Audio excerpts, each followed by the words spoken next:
Desenmascarando el espíritu de Jezabel, capítulo 8. El punto sin retorno.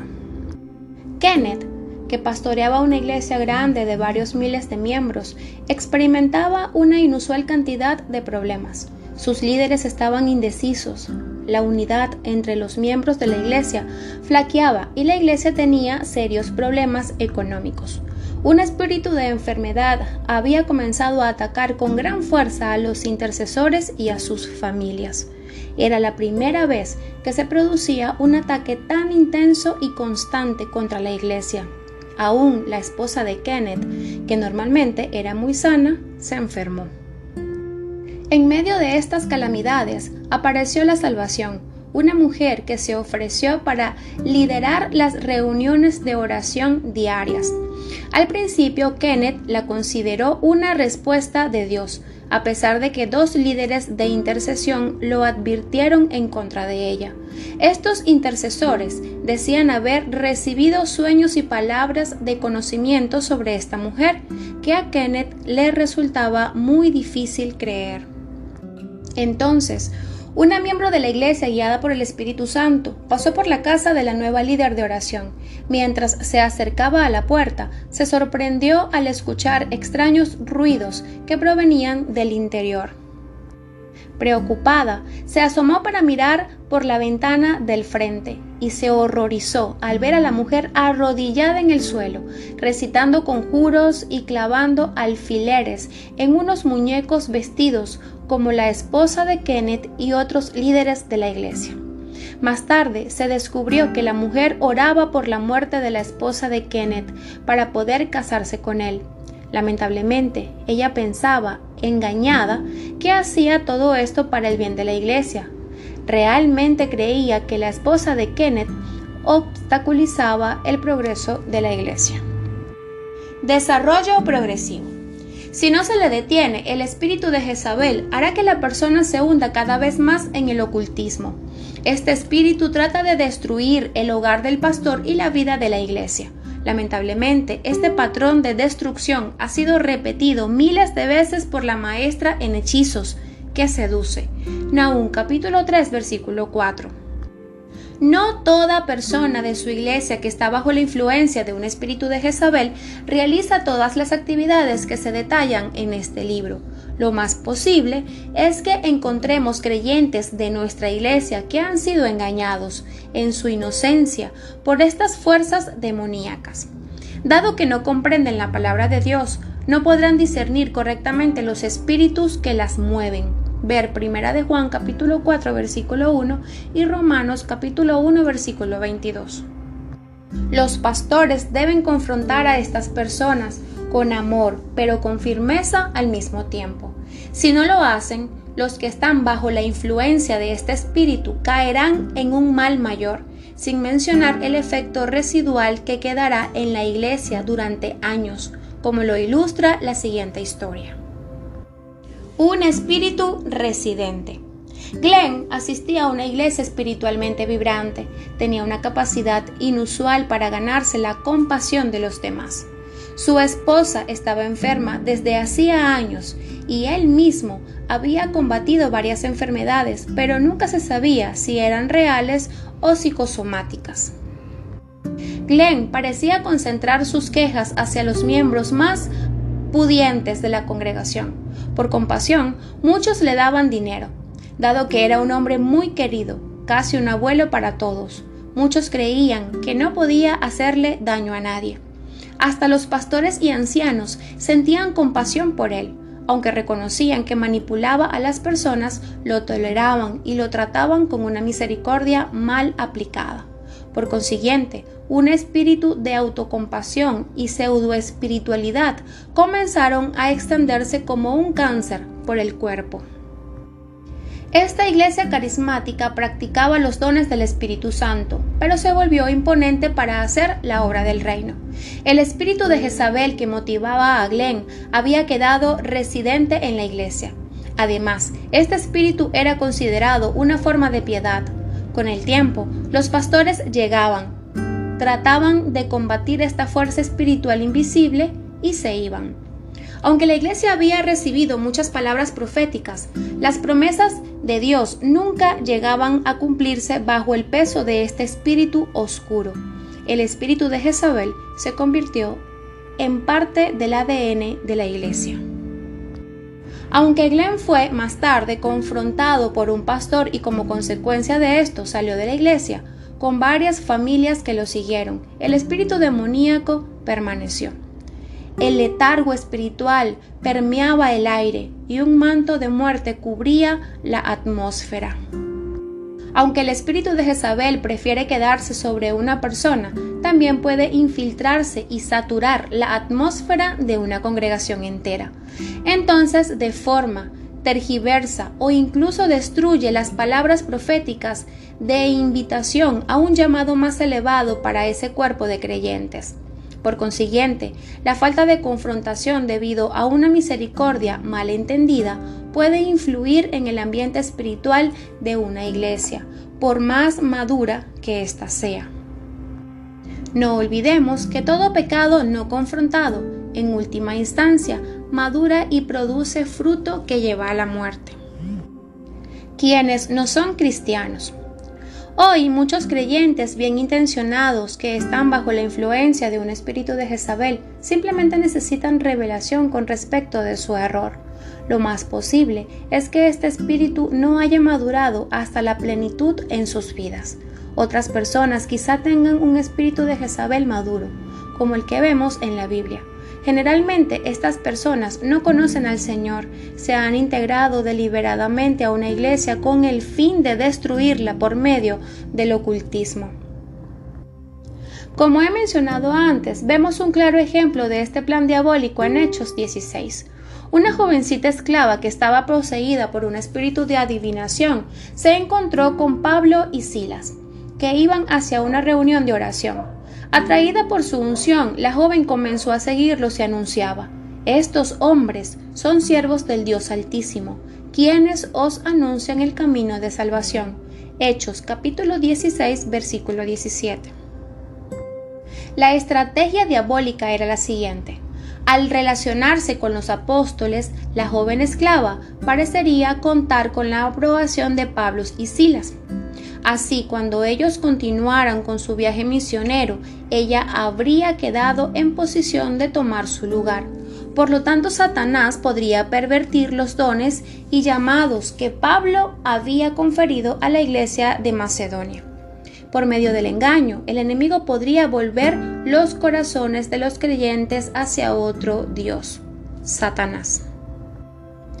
El error de Balaam. Balaam, el adivino, ver Josué capítulo 13, versículo 22, también recurrió a lo oculto en busca de revelación y poder. En hebreo, la palabra adivino es kuakán, que significa determinar por medio del rollo mágico. Al usar la palabra divino, la palabra sugiere que Balaam pervirtió su unción profética por medio de la práctica de las artes mágicas. Debemos comprender que en el comienzo Dios le habló a Balaam, pero luego Balaam decidió seguir a las tinieblas, lo que lo llevó a su propia destrucción. Balac, rey de Moab, envió mensajeros para pedir al profeta Balaam que maldijera a Israel y le ofreció una jugosa recompensa, pero Balaam tenía prohibido por Dios profetizar contra Israel. Como esperaba que Dios cambiara de idea, Balaam cuestionó a Dios. Demostró su voluntad obstinada por medio del desafío y la insubordinación, y se volvió cada vez más controlador. En esto, actuó como Jezabel. Practicó la manipulación y el control hasta que pasó el punto de no retorno. Con su obcecada rebelión y su control manipulador, la vida de Balaam refleja la progresión del crecimiento de un espíritu de Jezabel. Motivos ocultos. Hay una sutil distinción entre suplicar a Dios como intercesor y tratar de negarse a cumplir los mandatos de Dios como un manipulador. La motivación que mueve a la persona es lo que distingue a ambas posturas, ya que discierne en beneficio general del beneficio personal. Dado que Dios puede examinar nuestro corazón y discernir nuestra motivación, él sabía que Balaam quería manipularlo para reclamar la recompensa. Por consiguiente, la motivación de Balaam era un deseo egoísta. Como intercesor, Abraham rogó a Dios por la salvación de Sodoma y Gomorra. Ver Génesis capítulo 18. Moisés, que según palabras del mismo Dios fue el hombre más manso que pisó esta tierra, intercedió por los hijos de Israel. Le pidió a Dios que le quitara la vida a él antes que borrar de la tierra a sus compatriotas. Ver Éxodo capítulo 32, versículo 32. Dios escuchó el clamor de Abraham y el de Moisés e intervino. La intervención, como tal, busca la restauración y el crecimiento de las cosas de Dios. Por el contrario, Jezabel desea deshacer y destruir las cosas de Dios. Es posible que Dios decida negarnos algo que le pedimos en oración, por motivos que solo Él conoce. Cuando esto sucede, la forma en que respondemos a la negativa de Dios es lo que determina la diferencia. Obstinación. Las respuestas equivocadas responden a una actitud de sutil cuestionamiento e intentos de convencer al Señor, que provienen de un corazón obstinado. Así como la rebelión es comparable a la hechicería, el Señor dice que la obstinación es algo como la idolatría. Ver 1 Samuel capítulo 15, versículo 23. En hebreo, obstinación significa presionar, empujar, urgir. Un corazón obstinado se niega a ser persuadido por el que está en autoridad. La persona desconfía de la autoridad, la resiste y busca una manera de tergiversarla. Hace cualquier cosa por lograr lo que quiere. La Biblia dice que Dios le siguió la corriente a Balaam en su obstinación. Ver Números capítulo 22, versículo 20. Pero cuando Dios hace esto, debemos tener mucho cuidado porque su juicio nos espera. Distinciones. El hecho de que un niño cuestione, se obstine e insista en hacer las cosas a su manera no significa que tenga un espíritu de Jezabel, pero sí indica que está desarrollando una voluntad obstinada que deberá ser corregida. Lo mismo sucede con el cristiano que tiene una voluntad obstinada e insistente. En última instancia, esta persona deberá rendirse y someterse al Señor, así como a las autoridades espirituales que están por sobre ella. Discernir motivaciones. Cuando se discierne la motivación de usurpar una autoridad, el pastor debe confrontar a la persona. Debe interrogarla personalmente y discernir sus motivos. Esto significa que la persona deberá examinar su propio corazón. Además, esta confrontación debe hacerse con gran mansedumbre. Ver Gálatas capítulo 6, versículo 1. Deberá tratar de que la persona no se ponga a la defensiva. Sin embargo, pastor, esté preparado. Una persona que tiene un espíritu de Jezabel intentará convencerlo de que es inocente y negará cualquier hecho errado o obstinación que se le atribuya. Insistirá en que sus revelaciones y sus métodos son correctos. Además, esta insistencia con frecuencia esconde un espíritu controlador y dominante. Dar por motivos impuros. Cuando sus cuestionamientos no lograron su objetivo, Balaam recurrió a otra técnica. Ofreció un sacrificio a Dios con la esperanza de que Dios cediera y le otorgara su pedido. Ver Números capítulo 23, versículos del 1 al 3. Pero su sacrificio era solo un intento de manipular a Dios. De manera semejante, las personas carnales pueden llegar a dar una ofrenda o hacer un sacrificio en busca del favor de Dios. El hecho de que Balaam tratara de engañar a Dios nos sugiere que su corazón estaba endurecido y era insensible hacia Dios. Creía que podía engatusar a Dios. Había aplicado esa lógica con otros dioses. Espíritus malignos que le habían dado conocimiento por medios ocultistas. Ahora no podía distinguir a Jehová Dios de los demás dioses. Naturalmente, su intento falló. Un destino similar espera a cualquier persona que tenga un espíritu de Jezabel. Sacrifica mucho, especialmente a los ojos de los demás. Danza, clama, levanta sus manos, ayuna y emprende diferentes campañas espirituales para mover la mano de Dios. Pero Dios no se dejará torcer el brazo por sus estratagemas espirituales. Dios no se moverá a favor de ninguna persona cuyos motivos no sean puros. Si alguien que tiene un espíritu de Jezabel hace esto con Dios, lo más posible es que también lo haga con el pastor. Como Balaán se ofrecerá a sí mismo como carnada. Engañará y tratará de venderse para lograr poder y apoyo. Esta persona debe ser confrontada cuando actúa de esa forma y debe explicársele que es necesario que se arrepienta de sus acciones. Mala intención. He aquí por consejo de Balaán, ellas fueron causa de que los hijos de Israel prevaricasen contra Jehová en lo tocante a Baal-peor, por lo que hubo mortandad en la congregación de Jehová. Números capítulo 31, versículo 16. El siguiente plan de Balaán fue una manipulación que les costó muy caro a otras personas. La manipulación en sí misma ya es equivocada, pero cuando se asocia con la malicia se vuelve maligna. Cuando se ven indicios de malicia es necesario que haya una confrontación. Según el diccionario, manipular es manejar o controlar con malas artes o por medio del uso astuto de influencias, especialmente de manera injusta o fraudulenta. Implica habilidad e influencia. Generalmente se la utiliza de manera oculta o sutil para lograr una ventaja. Al prostituir su don profético por medio de la práctica de adivinar por dinero, Balaán manipuló a los hombres de Israel con la intención de hacer daño. Explotó su debilidad. Colocó delante de ellos mujeres hermosas que los hicieron caer en pecado sexual. Por lo tanto, los judíos olvidaron también su amor por Jehová Dios y cometieron adulterio espiritual. Balaán sabía que ellos iban a caer y que Dios se vería obligado a juzgarlos por su pecado. De esta manera, logró lo mismo que perseguía al exigir a Dios que maldijera a Israel. Así Balaán ganaría su recompensa e Israel sería maldito.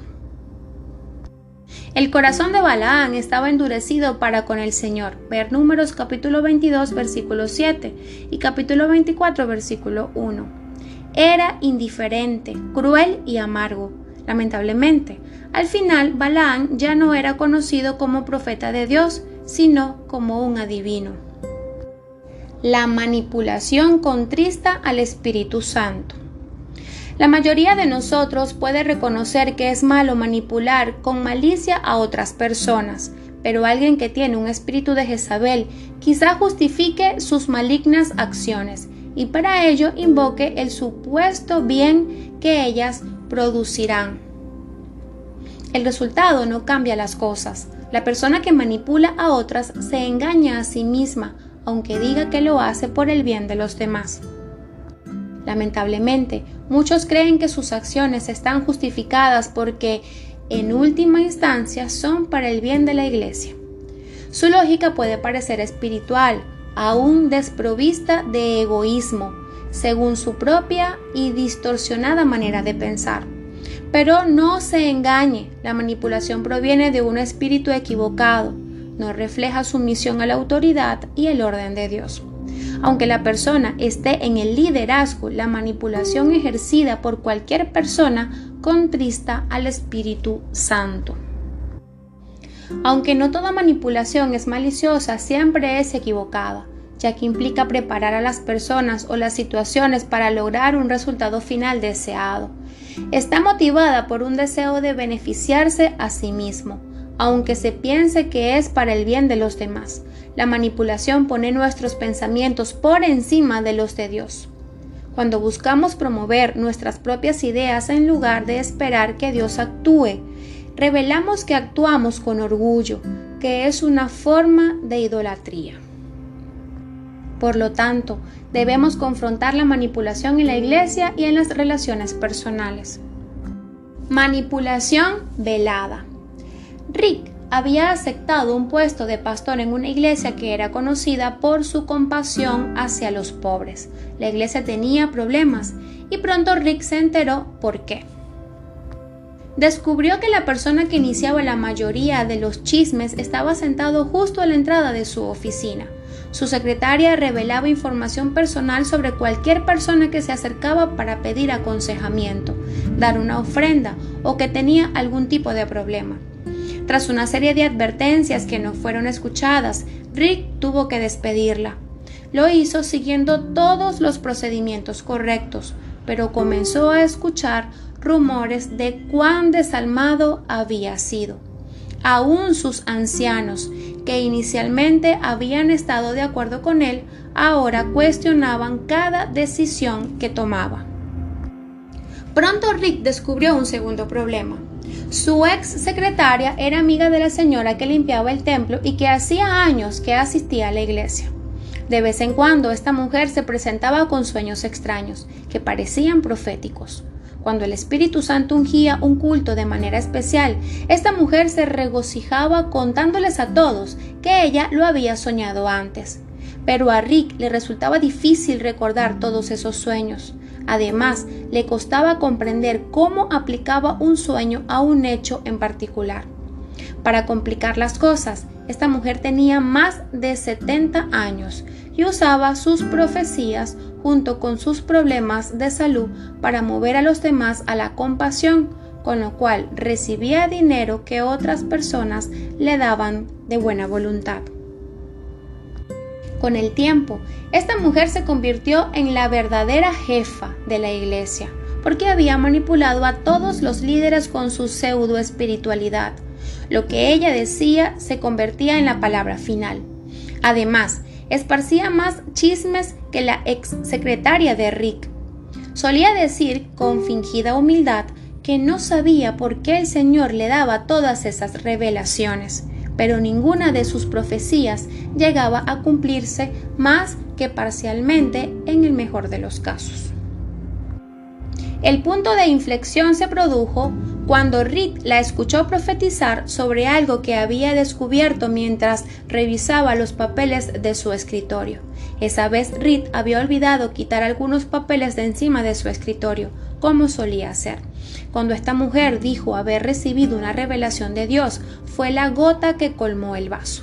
Rick le pagó un mes de preaviso y la despidió. Pero ella se comunicó con todos los miembros de la junta de la iglesia y los líderes para decirles que había sido despedida por ser amiga de la ex secretaria de Rick. Los acontecimientos dieron entonces un giro inesperado. La junta y los líderes insistieron en que Rick volviera a emplearla. Antes de un año, Rick renunció y 3 años después, la iglesia había muerto. Pensamientos distorsionados. Hoy muchos pastores han sentido los efectos de un espíritu de Jezabel maduro y con gran poder demoníaco. Algunos han sido maldecidos por medio de oraciones carnales de personas bien intencionadas que supuestamente tenían como fin que se cumpliera la voluntad de Dios. Las personas que están bajo la influencia de un espíritu de Jezabel tienen la conciencia cauterizada y llaman bueno a lo malo y malo a lo bueno. Sus especulaciones son fútiles y sus corazones se han entenebrecido. La Biblia dice que no tienen excusa. Profesando ser sabios, se hicieron necios. Romanos capítulo 1, versículo 22. Cuando una persona que está bajo la influencia de un espíritu de Jezabel llega a este punto de malicia, debe producirse la confrontación y la remoción. El tiempo del arrepentimiento ya ha pasado. Violencia y agresión. Entonces ella escribió cartas en nombre de Acab y las selló con su anillo y las envió a los ancianos y a los principales que moraban en la ciudad de Nabot. Y las cartas que escribió decían así: proclamad ayuno y poned a Nabot delante del pueblo y poned a 2 hombres perversos delante de él, que atestiguen contra él y digan: tú has blasfemado a Dios y al rey. Y entonces sacadlo y apedreadlo para que muera. Primera de Reyes, capítulo 21, versículos del 8 al 10.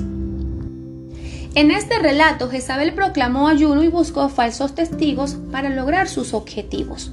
De la misma manera, alguien que se ha entregado a un espíritu de Jezabel posiblemente utilice disciplinas espirituales al tiempo que levanta acusaciones destinadas a apoyar su propia causa.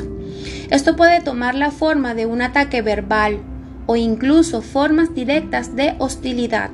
Los ataques aumentan en intensidad hacia la víctima a medida que los espíritus demoníacos dan mayor poder a Jezabel y aumentan su influencia.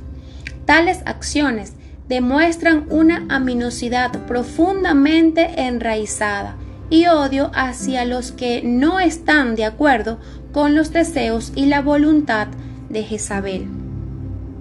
Finalmente, el que está totalmente entregado al espíritu de Jezabel deshonra a la otra persona y trata de destruir su influencia. Lo hace al hablar mal de la espiritualidad de su víctima y destruye su influencia. Jezabel lo demostró cuando tomó la viña de Nabot. La Biblia no solo nos muestra el alcance de su maldad, sino el de su violencia y su agresión.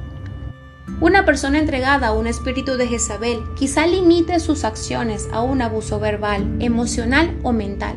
Quizá tenga una explosión de ira y se convenza de que no ha obrado mal. Quizá piense que el fin todavía justifica los medios. Furia asesina. El asesinato es una herramienta de maldad utilizada para sojuzgar la voluntad de otro. Jezabel armó un maligno plan para engañar a Nabot y luego matarlo. Todo según las formas religiosas correctas para la época, porque él se negaba a venderle su viña a Acab, que la codiciaba. Consiguió 2 testigos falsos para acusar a Nabot de haber maldecido a Dios ante sus líderes y sus vecinos. Después, obligó a los líderes de Israel a cumplir la ley y a apedrearlo. Aunque era religiosa, era culpable de asesinato.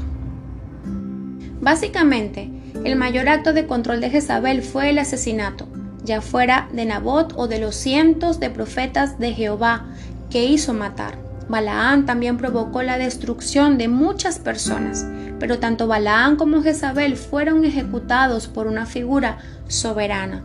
Balaán fue muerto por orden de Moisés y Jezabel fue muerta por orden de Jehú.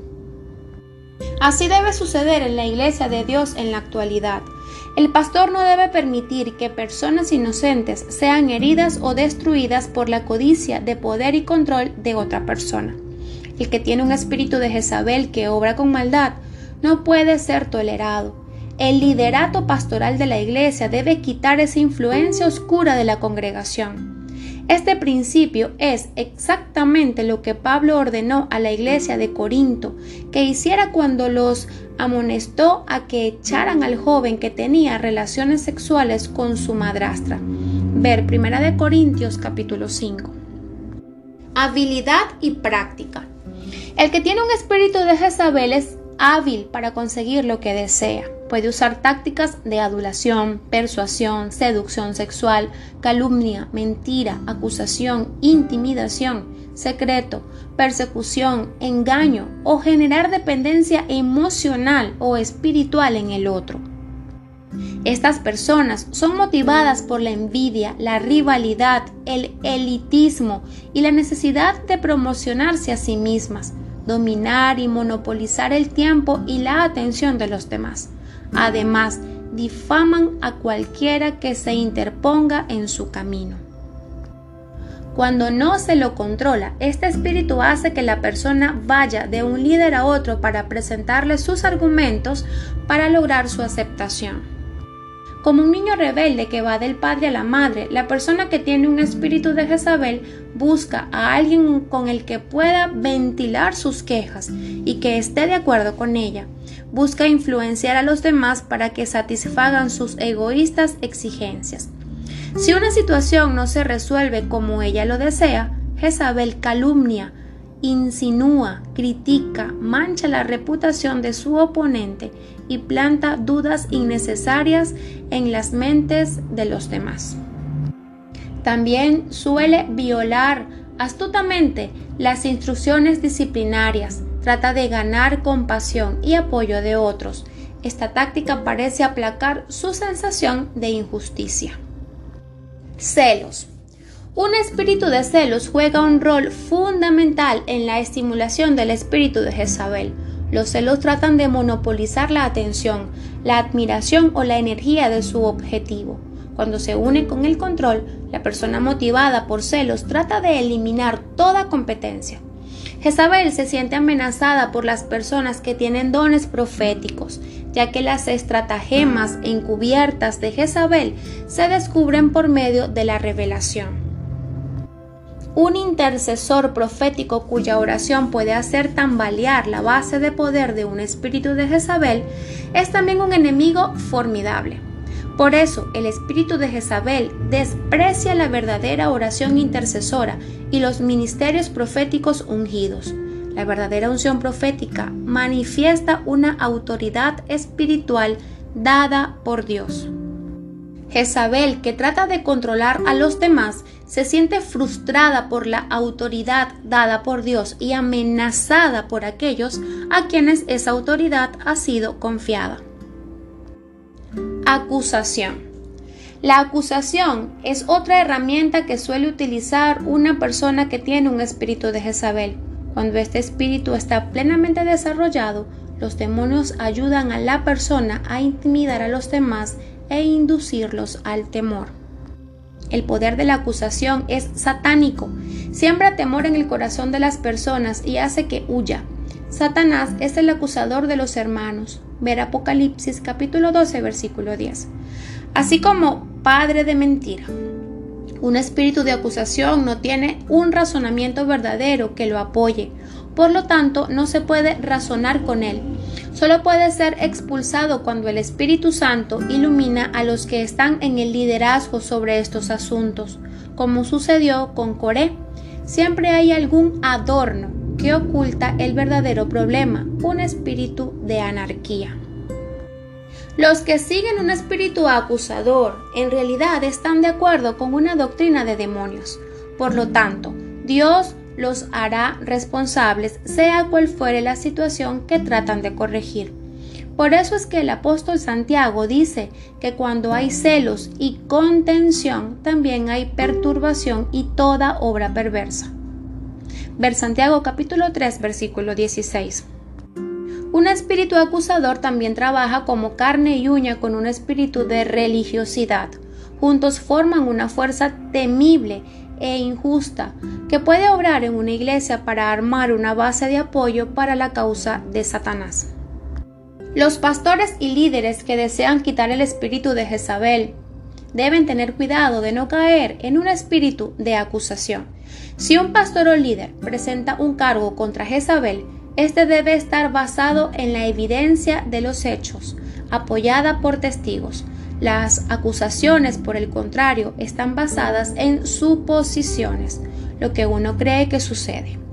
Las acusaciones son motivadas por el temor y solo producen negación y una contraacusación causada por un deseo de venganza contra el pastor, lo que hace que éste pierda el favor de los líderes.